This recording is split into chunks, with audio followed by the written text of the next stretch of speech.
கர்த்தருக்குள் பிரியமான என் அன்பு சகோதர சகோதரிகளே, இயேசு கிறிஸ்துவின் இனிய நாமத்தில் உங்கள் யாவரையும் வாழ்த்துகிறேன். இந்த நாளுக்குரிய வேத வசனம் 1 கொரிந்தியர் 12:7. ஆவியினுடைய அனுக்கிரகம் அவனவனுடைய பிரயோஜனத்துக்கென்று அளிக்கப்பட்டிருக்கிறது. பிரியமானவர்களே, கர்த்தராகிய இயேசுவை நீங்கள் விசுவாசிக்கும் பொழுது பரிசுத்த ஆவியானவர் தமது பரிபூரண ஆசீர்வாதங்களோடு உங்களுக்குள்ளே பிரவேசித்திருக்கிறார். தமது இயற்கைக்கு அப்பாற்பட்ட அற்புத சக்தியோடும் குணமாக்கும் வரங்களோடும் வெளிப்பாட்டு வரங்களோடும் வாக்கு வல்லமையோடும் உங்களில் வாசம் செய்திருக்கிறார்.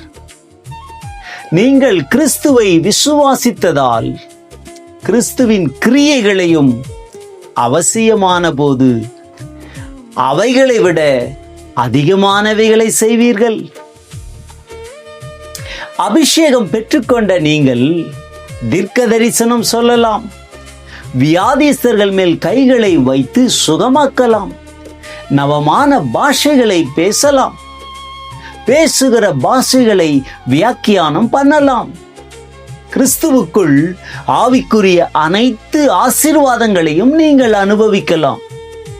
ஆகவே உங்களில் இருக்கும் ஆவியின் வரங்களையும் ஆவியானவரையும் அனல் மூட்டி எழுப்புங்கள். அதே போல நீங்கள் தேவனுடைய ஊழியத்தில் கனி நிறைந்தவர்களாய் மாற முடியும். நான் வெறுமையானவன் என்று சொல்ல முடியாது.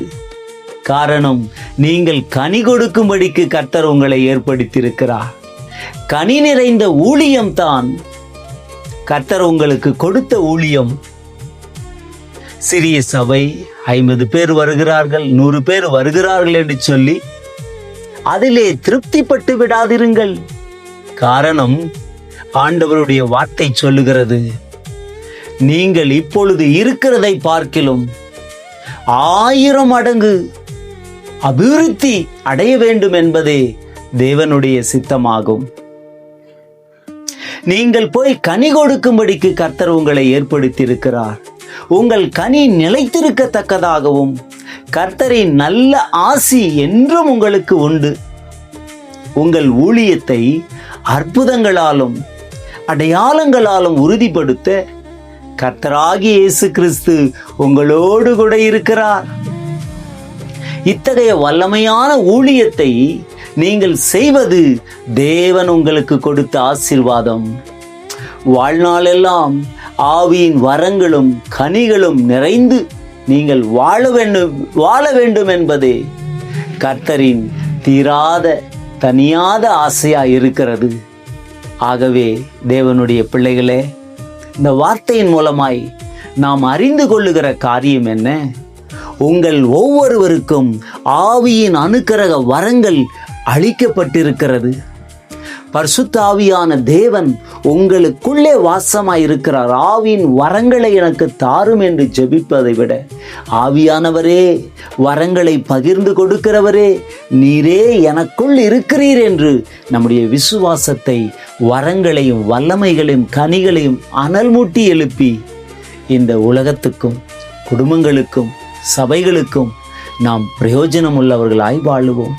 அநேகருக்கு ஆவியின் வரங்களும் கனிகளும் கொடுத்து பிரயோஜனம் உள்ளவர்களாய் மற்றவர்களை மகிழச் செய்வோம். செபிப்போமா? அன்பின் பரலோக பிதாவே, ஆவியின் வரங்களை இயேசு கிறிஸ்துவின் மூலமாக எங்களுக்கு கொடுத்திருக்கிறீரே. இந்த வார்த்தையை கேட்டுக்கொண்டிருக்கிற ஒவ்வொருவரும் கனி நிறைந்த வாழ்க்கை வாழ உதவி செய்யும்படியா செபிக்கிறேன்.